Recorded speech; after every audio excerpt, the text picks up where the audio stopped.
안녕하세요. 김신전 목사입니다.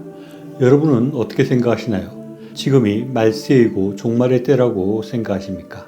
베드로전서 4장에서 베드로 사도는 만물의 마지막이 가까웠다는 흥미로운 말씀을 하고 있습니다. 이 말은 지금이 말세이고 곧 종말이 올 것이라는 말이라고 할 수 있습니다.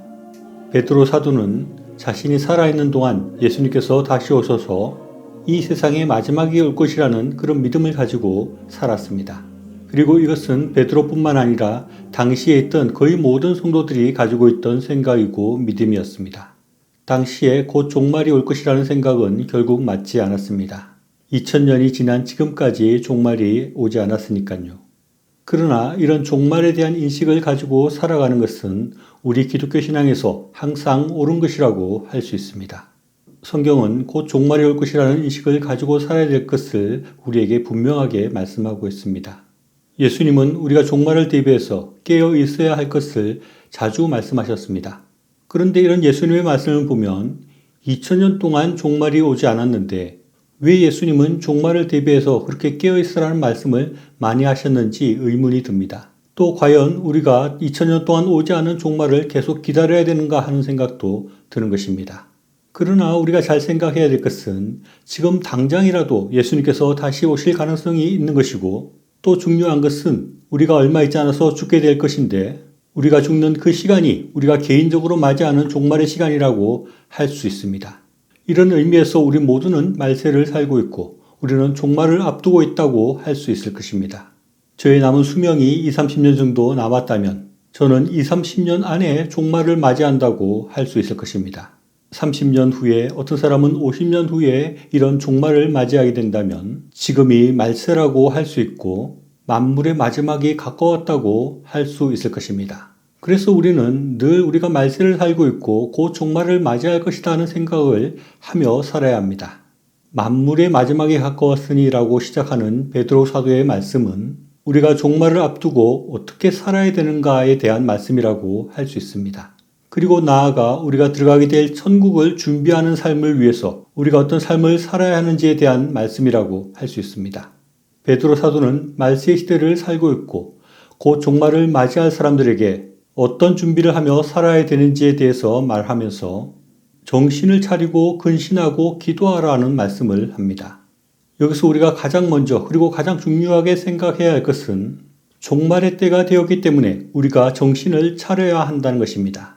어떤 사람이 큰 위기를 맞이하거나 큰 일이 닥쳐올 때 정신을 차려야 합니다. 예를 들어 우리가 어떤 높은 건물에 있는데 그 건물에 불이 났다면 우리는 최고로 정신을 집중하고 그야말로 정신을 차려서 그 상황에 대처해야 합니다.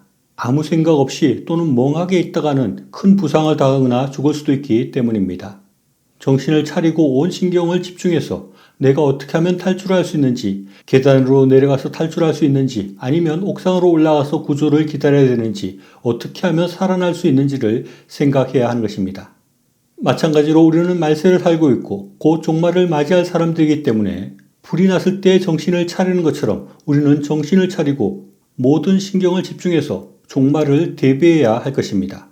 그리고 사도 베드로는 우리가 근신해서 기도해야 된다고 말합니다. 근신하다는 말은 술 취하지 않는다는 뜻에서 정신을 맑게 유지하다, 깨어있다라는 의미입니다. 이것은 신자들이 영적으로 깨어서 바르게 살고 종말의 때를 준비하는 삶을 살라는 것입니다. 그리고 그렇게 근신해서 기도해야 된다고 말합니다. 이때의 기도는 우리가 더 잘 살기 위해서, 더 많은 물질을 가지고 더 높아지기 위해서 하는 기도가 아닐 것입니다. 그런 것이 아니라 이 말세 시대에 어떻게 종말을 잘 대비하며 살 수 있을지 지혜를 구하는 기도라고 할 수 있습니다. 또 종말의 때를 잘 살게 해달라는 그런 기도를 의미하는 것입니다.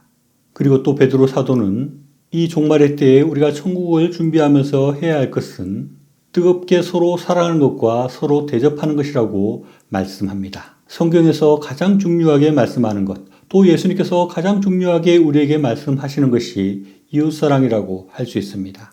그리고 그 사랑은 가장 가치 있는 것이고 결코 없어지지 않는 것이라고 말씀합니다. 우리가 하는 사랑은 천국에서도 인정받고 천국에서도 가치 있는 것이고 우리의 사랑은 우리의 상급이 되고 우리의 천국 보물이 된다고 말씀합니다. 그렇기에 우리가 이 종말의 때에 우리가 정신을 차리고 해야 할 일은 사랑하는 것이라고 할 수 있습니다. 또 서로 대접하기를 원망 없이 하라고 말씀합니다. 대접한다는 것은 문자적으로 낯선 사람을 사랑한다는 의미를 담고 있습니다. 그래서 이것은 우리가 만나는 사람을 환대하고 그들을 잘 대접하는 것을 의미하고, 또 서로 대접하라고 말씀하시는 것은 우리 주변에 있는 사람들에게 최대한 호의를 가지고 대하고 그들을 잘 대접하는 것을 의미한다고 할 수 있습니다. 우리는 우리 이웃들과 우리가 만나는 모든 사람들에게 호의를 베풀고 그들을 잘 대접하여서 그들에게 원망을 듣지 않도록 해야 합니다. 이것이 이웃사랑의 기초라고 할 수 있습니다. 우리가 슈바이처 박사나 테레사 수녀처럼 먼 곳에 가서 이웃들을 섬기고 돕는 일은 하지 못한다 할지라도 우리는 우리 가까이 있는 이웃들, 우리가 만나는 사람들을 선대하고 그들을 잘 대접함으로 우리는 이웃사랑을 실천할 수 있습니다. 그것이 우리가 가장 먼저 실천해야 될 이웃사랑이라고 할 수 있습니다. 우리는 지금 우리가 말세를 살고 있고 종말을 곧 맞이할 것이라는 분명한 인식을 가지고 살아가야 합니다. 그리고 우리는 곧 가게 될 천국을 준비하는 삶을 살아야 합니다. 우리는 이 종말의 때에 더 정신을 차리고 근신하며 기도하며 이웃사랑을 실천해야 할 것입니다. 이웃사랑을 실천하는 것은 결코 쉬운 일이 아닙니다. 그러나 또 우리가 쉽게 시작하고 실천할 수 있는 부분도 있습니다. 만나는 사람에게 미소를 건네는 것, 또 좋은 말을 하는 것, 인사하는 것 등으로 우리는 사랑을 시작할 수 있습니다. 예수님께서는 소자에게 물 한 잔 주는 것도 그 상을 잃지 않겠다고 분명히 말씀하십니다. 우리가 작은 사랑을 실천하고 더 뜨겁게 사랑하려고 애쓰는 마음들이 천국을 준비하는 일이 되고 우리에게 큰 상으로 돌아오게 될 것입니다. 종말이 곧 온다는 생각을 가지고 이웃을 더 사랑하고 섬겨서 천국을 잘 준비하는 저와 여러분이 다 될 수 있으면 좋겠습니다. 시청해 주셔서 감사합니다.